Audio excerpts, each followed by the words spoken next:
Welcome to Learning Plan 7, Prioritization and Time Management. Now this is going to be likely the shortest lecture set of this entire class. That isn't to say that this is unimportant information. It just means that the information is very tightly focused and easy to consolidate quickly. However, you're still going to have to know all the information. So let's get right into it right away. How do you prioritize? How do you prioritize? I'll tell you how I do it. I like to make lists. I can be a compulsive list maker. And when I make a list, I always divide it into probably 3 categories. What needs to be done right now? What needs to be done soon?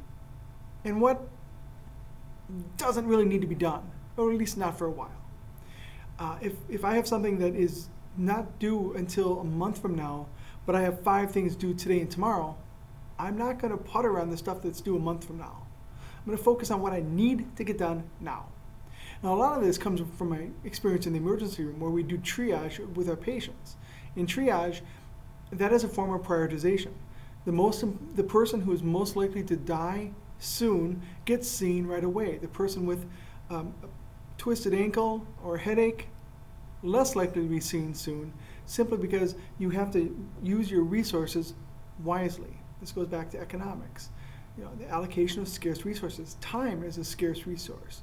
So we always have to look what's most important. And then we have to say, in an hour, what's most important now? Because things change all the time. So we are constantly juggling new priorities. That's this profession. You will never have a standard day where things go A, B, C, D, because you just won't. So how do you maximize your strengths? Well, I use lists. Constantly updating the lists, that's a big thing for me. What about biological rhythms? When I was in school, especially when I was in school, I was doing online courses.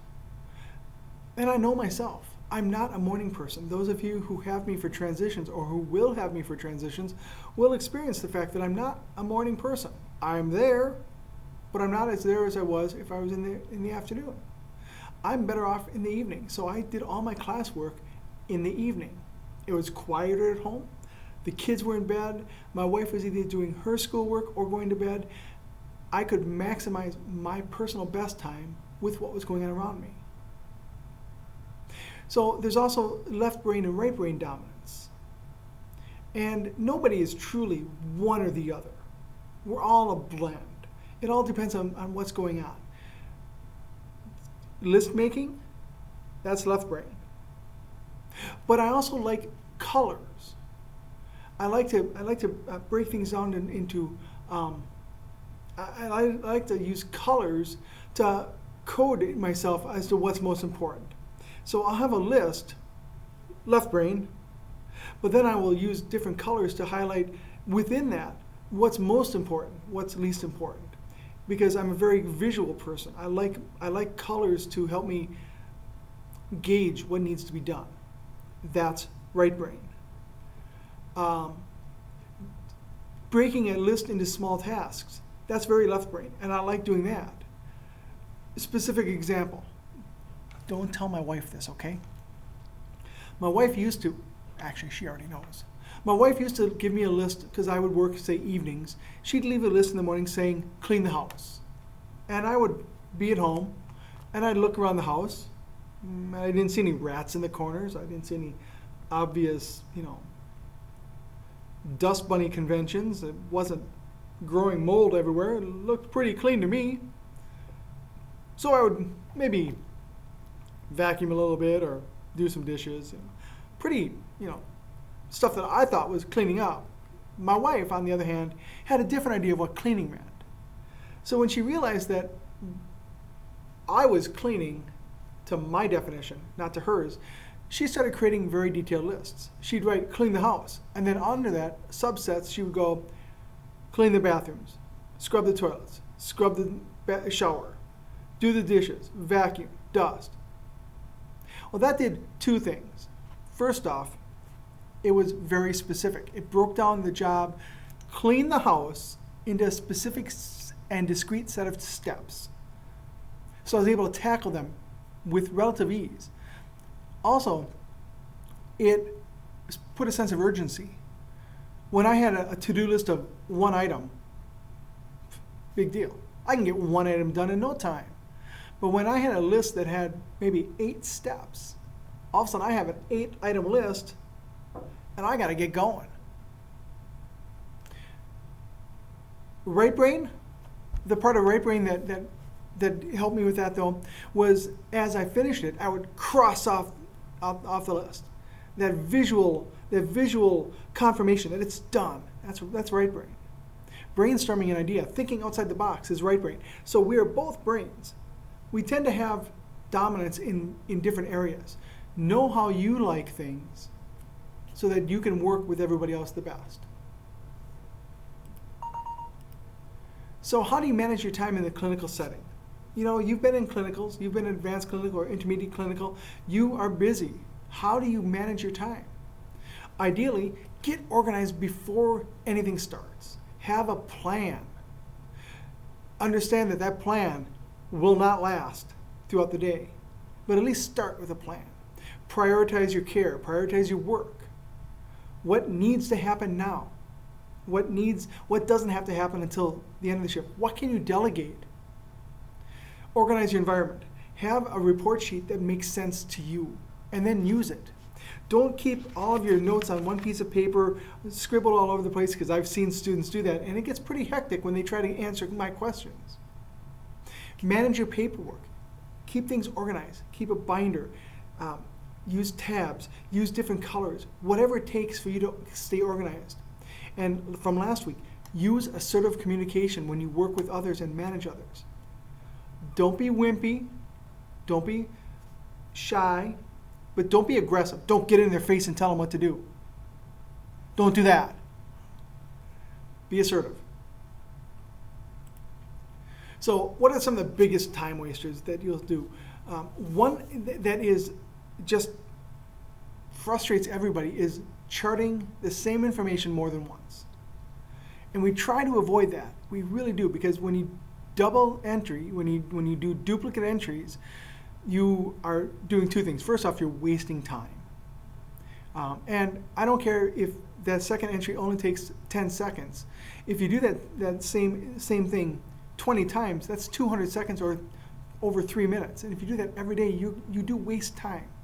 But the other risk is when you enter information twice, you run the risk of entering information slightly different or possibly totally different.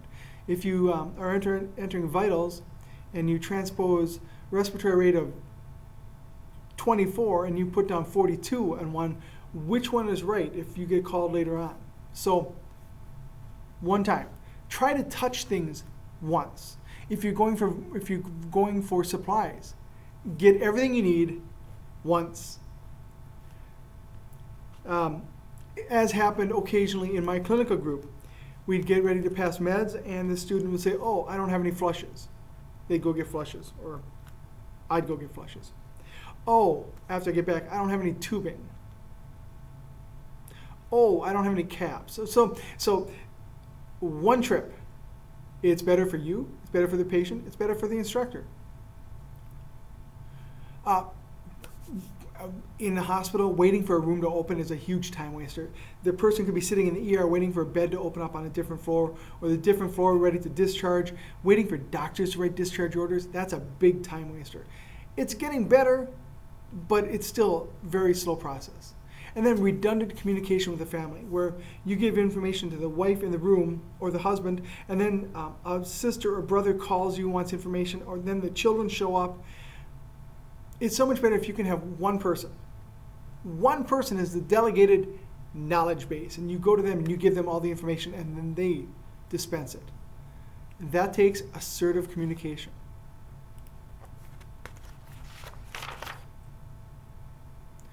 So getting organized before shift,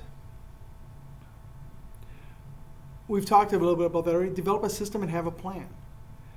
And ideally, you want to have your worksheet organized to the way you like it, so that you know where everything is, just like that. You don't have to search and hunt. Check off tasks as they're done. Use that big cross off that I like. have a plan B ready to go, because you will probably need your plan B at some point. And then throughout the day, how's it going? Are you on time? Are you ahead of schedule? What can you do ahead of time? So constantly be evaluating and assessing yourself. What is going good? What could be going better? Prioritize your care. You need to have priorities, but be flexible, because just because everybody's stable in report doesn't mean they're stable after report. So I always want my students to go, and not just my students, myself. As soon as the report is done, go in and talk to people very briefly, a couple of minutes at most. You can get a good idea of where they stand in terms of risk of crashing in a couple of minutes. You can actually do, once you're used to it, a pretty thorough head-to-toe assessment in 5 minutes. Hit all of your patients, and then go back and prioritize. Okay, I thought A was sick, but actually it's B or C or D. So always be reassessing your people and tackling the worst first. So the next, we have a slide here with 8 different patients. Which one is your priority? We're going to talk about this in class. But I want you to look at this and pick out of this 8, which one do you think is the most important, which one is the least important? And we'll talk about this in class. Let's come back in part 2. We're going to talk about organizing your work and environment.